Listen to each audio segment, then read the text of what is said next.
Food, clothing, and shelter. These are three basic needs of life.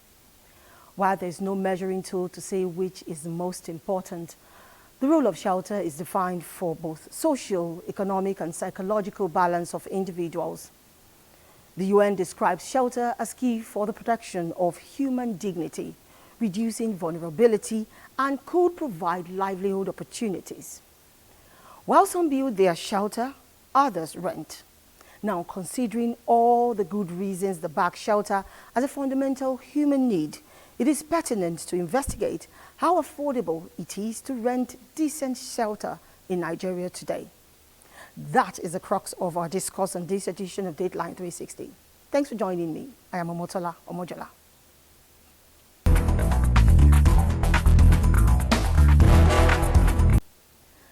Across major cities in Nigeria, tenants say renting a home has become a nightmare.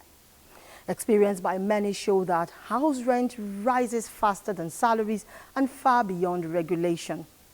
From city centers to suburban areas, families are priced out of their homes, no thanks to absence of effective housing oversight, which fuels arbitrary rent hike that deepens the urban housing crisis. Aisha Bashir opens the discourse with an inquisition into the situation in the Federal Capital Territory.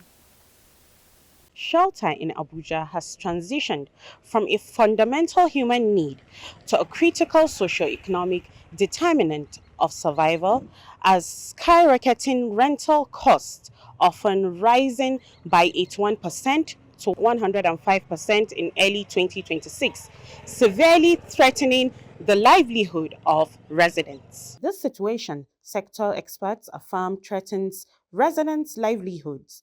This surge in rent, coupled with Nigeria's massive housing deficit, has forced many into overcrowded, substandard housing in the slums and shanties of the metropolis.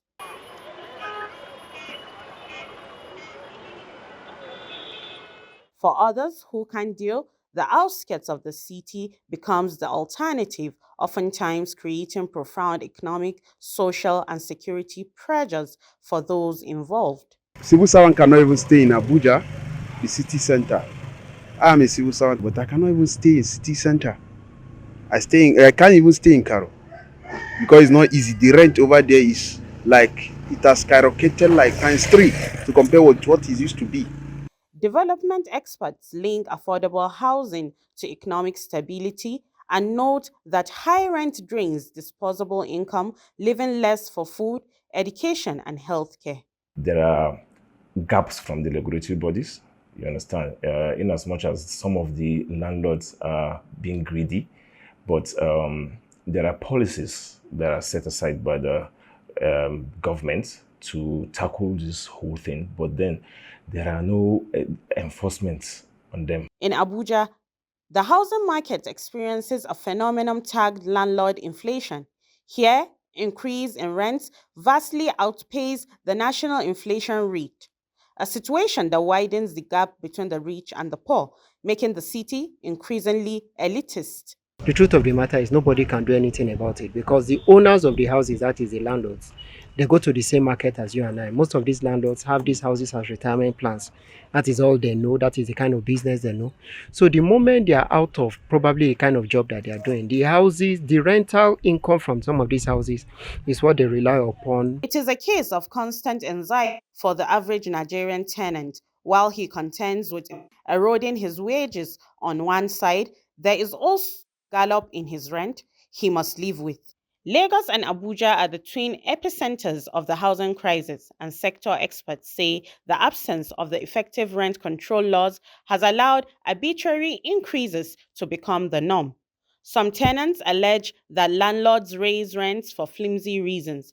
The lack of uniform tenancy regulations means that for each state, landlords set their own rules, and to standardize this, they advocate a regulatory framework to prevent the housing market from turning into a speculative playground. It is more or less trying to inflict more pains on the poor masses. A place whereby landlords are not, the way they increase rent and they're not being regulated. So a particular landlord can come up with, 100% increment in previous rents that the tenants are paying, and it doesn't make sense. Some landlords justify housing costs, saying they are also driven by rising costs amplified by unstable exchange rate, among others. But can this argument work for decades-old houses? The whole thing is not just situated on the landlords being greedy, is wide because the cost of building materials are growing higher every day. So that is one of actually the major challenge we're facing. I could remember in 2019, the cost of like for concrete, one of the major building material, you understand, cost of concrete was 25,000 naira as at then, but now the cost of concrete is 140 something thousand. You can see how the price is going higher. Experts affirm that Nigeria's rent crisis is not just about inflation or population growth, but a story of regulation and inadequate institutional framework and policy turns the right to shelter into a speculative gamble. It is hoped that these concerns will be addressed to facilitate orderliness and the desired improvements in the housing sector. In Abuja, Aisha Bashir for Dateline 360. Another place of reference when it comes to exorbitant rent is Lagos, Nigeria's commercial nerve center and former federal capital. Recognizing this as a challenge, the state government has been taking steps from as far back as the 70s to provide regulations in the sector. But how effective are these regulations meant to curb skyrocketing rents been? Nwabufo finds out. House rent in Lagos State is relatively high due to its status as the commercial hub of Nigeria. Rent varies depending on the location of the area. Ikoyi, Victoria Island, and Lekki, for instance, are among the most expensive, while suburbs such as Ikorodu and Badagry offer more affordable options. Sometimes rent increases when landlords demand upfront payment of 2 or more years, including agency, Lego, and caution fee. Considering the impact of the so-called agents on house rent, that they increase their agency fee, their commission fee, and all of that, they will even go further to tell the landlord that this is the amount for this and this type of apartments. Well, not as much as landlord has the right to increase the rent, must be reasonable. So in that law, that the level of reasonability is be determined by the court. The state government has made many tenancy regulations, such as Recovery of Premises Law of 1972, which did not directly control rent prices but regulated landlord-tenant disputes. Rent Control and Recovery of Residential Premises Edict of 1997, which made provisions of 3 months maximum advance payment of rent for individuals and 12 months for commercial tenants. This law was amended in 2003, while another one, the Lagos State Tenancy Law, was enacted in 2011. The Tenancy Law made provisions of 6 months maximum rent collection for monthly tenants and 1 year for yearly tenants. It equally criminalizes forceful eviction, excessive rent demand, and also stipulates rights and duties of both landlord and tenants, though the law excluded some high-end areas such as Ikoyi, Victoria Island, and Lekki. Somebody needs to distill the law to the extent that a lay person, even whether educated or not educated, is about to understand the content of the law. The law is written in English. It can be translated into common languages that we speak in Lagos. Some residents say, although the state has made many laws but could not really reduce housing costs due to poor enforcement of the tenancy law, which could not also override market forces. The population of Lagos State now, with the existing houses, the population outweighs that of the existing. That's why we have a problem. So when there is surplus housing in Lagos State, I think the relationship will be a little bit more compatible. So landlords won't have to dictate for the tenants. The Lagos State Tenancy Law 2011 is enforced by Lagos State Real Estate Authority, the Ministry of Housing, and the courts. House rent in Lagos State can be reduced by building more affordable housing, improving infrastructure in low-crowded areas, and regulating rent and agent fees. Providing low-interest loans can also help more people own homes, reducing demand for rentals. In Lagos, Nwabufo reporting for Dateline 360.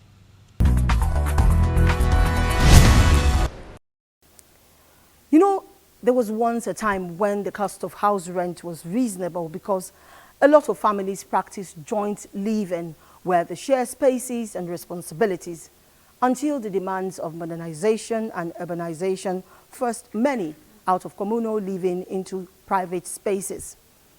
This communal living, we're told, still subsists in some parts of northern Nigeria.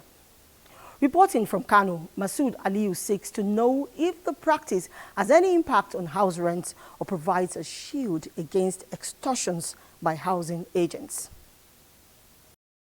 In many parts of northern Nigeria, particularly in Kano, housing goes beyond shelter. It is rooted in culture, family structure, and communal living. For generations, extended families have lived together under one roof, sharing space, responsibilities, and resources. This system has long reduced the pressure on individuals to secure separate accommodation.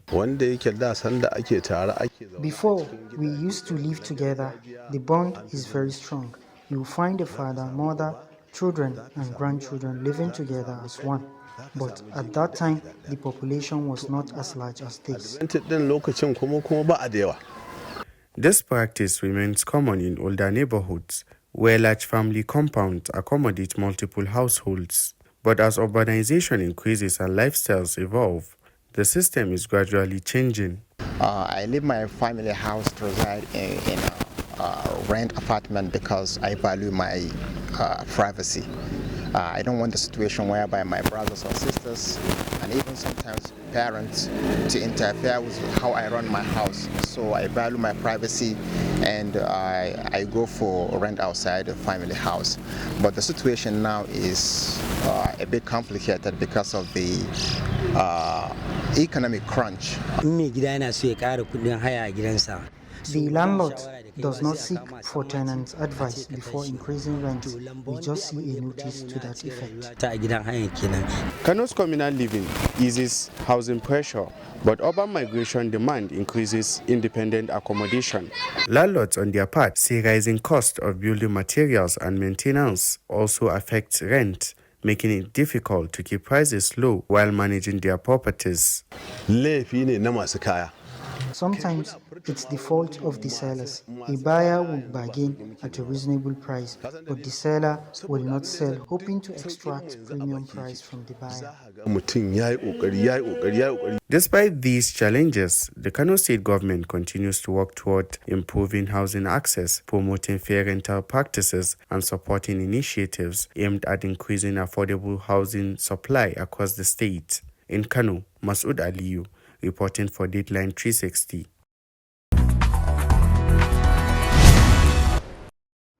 When malaria knocks you down, you can be sure parasites are having a party in your system. Welcome to our new kingdom, guys! Comel, an effective weapon against malaria.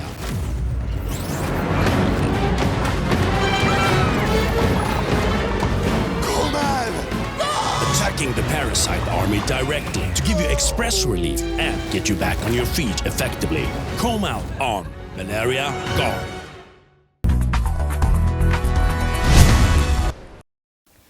It appears no state is immune to the challenge of high house rent.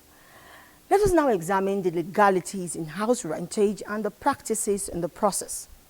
Dele Atumbi of our judiciary desk reports that the relationship between a tenant and landlords in Nigeria's legal system falls within the residual list. The lessor, also known as landlord, is the owner of the property who grants the lease, while the lessee, equally known as a tenant, is the user of the property. Available statistics have shown that tenants in Nigeria are experiencing a severe housing affordability crisis driven by surging rent hikes, poor property maintenance, and exorbitant, often non-refundable upfront charges by agents, leading to widespread calls for stronger legal regulations. The advocacy is due to the fact that rental market, particularly in urban areas like Lagos, Abuja, and Ogun State, is heavily skewed against tenants, with many spending 50 to 60% of their annual income on rents. As a result of the fact that Nigeria is a federation, Each state, including the Federal Capital Territory, FCT, has its own legislations, which usually include a rent control and recovery of premises law. In the first place, rent and rent law are residual law and the residual status. And various states have their own rent law and rent as concerns tenancy matter. And you find that among this rent matter, it varies from state to state. But may I swiftly have to say here that of all the tenancy matter in Nigeria these days, they have turned to yearly tenants. And if you ask me further, I will tell you tenancy matters are called sui generis issues because it borders on a particular subject matter, particular area that our laws are tailored towards that target point of tenancy. Again, the issue of rent is contractual, which ordinarily should be determined by the interaction forces of demand and supply.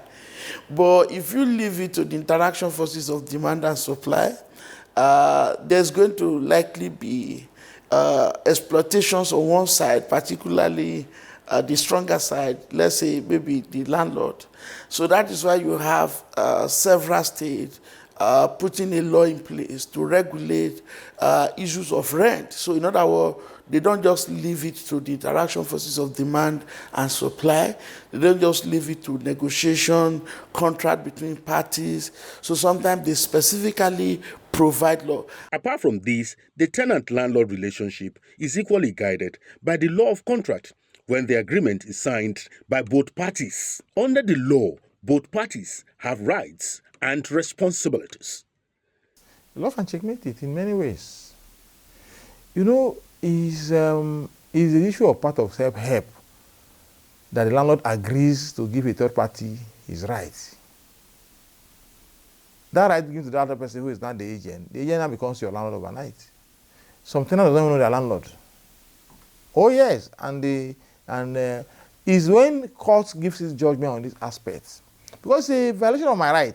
I have no agreement with you. The agreement I have is between the landlord and the tenant. So how do you come to check me, to ask me to pack out because I'm an agent of the house? How do you give me a bill to pay because I'm an agent of the house? The price to pay or the rent to pay comes from the landlord. They are of putting everything on the tenant, particularly when a tenant is desperate. And you know this thing happens when the tenant is coming in for the first time. So at that point, there's a level of desperation, a level of desperation that affects his ability to negotiate and even refuse certain. Or sometimes it is after he has even paid and receipt is issued that the tenant get to realize that this is the amount that have been deducted as agency fee. On the protection of the interests of the tenant, Section 37 of the Lagos State Tenancy Law 2011 allows existing tenants to challenge unreasonable rent increases by appealing to a court. On this invitation, the court considers local rent trends, evidence, and property conditions to adjust rent. Landlords are prohibited from evicting tenants while the matter is pending. For Dateline 360, Dele Atumbi. There is law on one hand, there are landlords and agents on another hand, but it is necessary for us to also question adequacy of housing. Francis Udojo reports that housing deficit in Nigeria continues to increase since 1978, and the drivers are urbanization, funding challenges, and policy failure. In our next piece, he examines how challenges of housing deficit affects cost of rent. Prediction says by 2050, the world's population will reside in cities. The low-income countries in Africa and Asia may likely experience the fastest urbanization rate. This will eventually place more demands for housing, with a deficit currently estimated at between 15 to 28 million. Sector experts estimate that in Nigeria, around 550,000 new homes are needed annually, with about 5.5 trillion naira required to close the housing gap. Rapid urbanization in cities like Abuja and Lagos show inadequacy of houses to meet the growing demands. Nkugwa, where that local village where they stay in Nkugwa, They are rating one bedroom flat about 1.2 million naira. And a local house, or not even estate house. Government should bring the materials, most especially the materials, then should bring it down. A location or in a district where you don't have infrastructure, the land might be as low, maybe as 6 million. But once infrastructure comes to that place, there will be hike in the price of land. It will take a longer time or the intervention of the government for the rent to come down and to let the people know that yes, this infrastructure that we are bringing, we are not taking your money. We are bringing the infrastructure for the benefit of everybody, and that should not be a reason for hiking the price. Government, as part of its core responsibility of taking care of the welfare and security of citizens, have come up with policies like the Land Use Act of 1978, Housing and Urban Development Policy 2002 to address some of the housing issues. However, it will seem like these policies are constrained in meeting the essential social security need, shelter. Apart from government initiatives, experts say the involvement of private developers contributes immensely to reducing the burden of housing deficit. The federal government is aware of this advantage and taking it to ensure decent and affordable housing for citizens. We are emphasizing local production of raw materials. We have put the framework down, and we are engaging partners to develop the hubs. The policy of the government, especially with the Renew Hope policy of this administration, we are aware that we are building a Renew Hope housing estate, a Renew Hope city, and we're in the process to commence the Renew Hope social housing. All this that we're doing is to ensure that we increase the stock and to make sure that every Nigerian have a roof over their head. Government is also setting up housing material manufacturing hubs to improve local production. These and other innovative solutions many believe can bridge gaps in housing deficit and reduce the surge in house rent across the nation. For DATELINE360, Francis Udojo.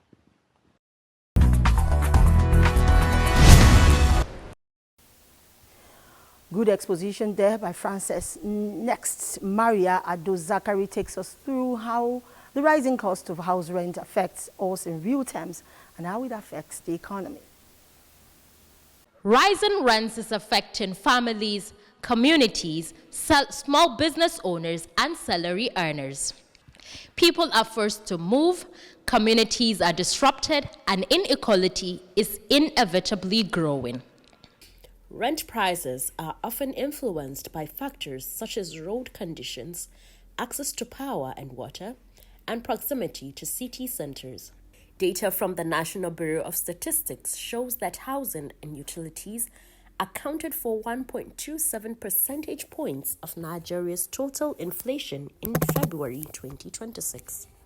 While monthly increases may seem small, these costs remain a major contributor to overall inflation, adding pressures to everyday living. If you look at the FCT, most workers in the city don't live in the city center. We live in the outskirts of the town, and it is really difficult for workers to come to work. Even in the outskirts, it is also difficult for the workers to get accommodation at a rate within their reach. Our foreign government appeals to bring the house rent down. The block now is 450. You see, cement is 12,000. Speaking to a household in Abuja, where the rent was increased twice in 3 months. Initially, rent cost 800,000 naira. It was increased by the caretaker first to 1,300,000 naira, and then by the landlord himself after 3 months to 1,500,000 naira. This shows how unpredictable rents have become for residents in Abuja. Rising rents take a big chunk out of household incomes. But it's not just households feeling the strain. Small business owners and informal workers also spend a large part of their earnings on space, whether it's a shop, stall, or workshop. High rents can limit their ability to grow, hire, or even stay in business. Rent inflation also deepens urban poverty and widens inequality. While those with stable incomes may cope, low-income earners are often pushed to the outskirts of cities, facing higher transport costs and fewer opportunities. Frequent rent increases force many families to move from one neighborhood to another, sometimes far from where they work or where their children go to school. This is gradually reshaping urban life and putting pressure on informal settlements.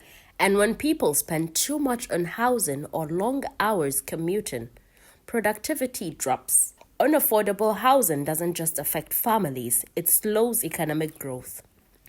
The housing crisis affects everyone from households to businesses. If rents continue to rise unchecked, the pressure will only grow. Finding solutions is of utmost importance.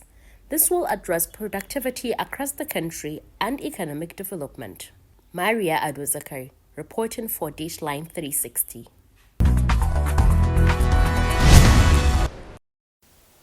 As enablers of affordable housing, we appeal to relevant authorities in government to do all possible to ensure that shelter, one of life's necessity, is within the reach of every Nigerian, either to buy, build, or rent. I am Omotola Omojola. On behalf of the production crew, I thank you for staying with us. God bless us all and bless our dear nation, Nigeria.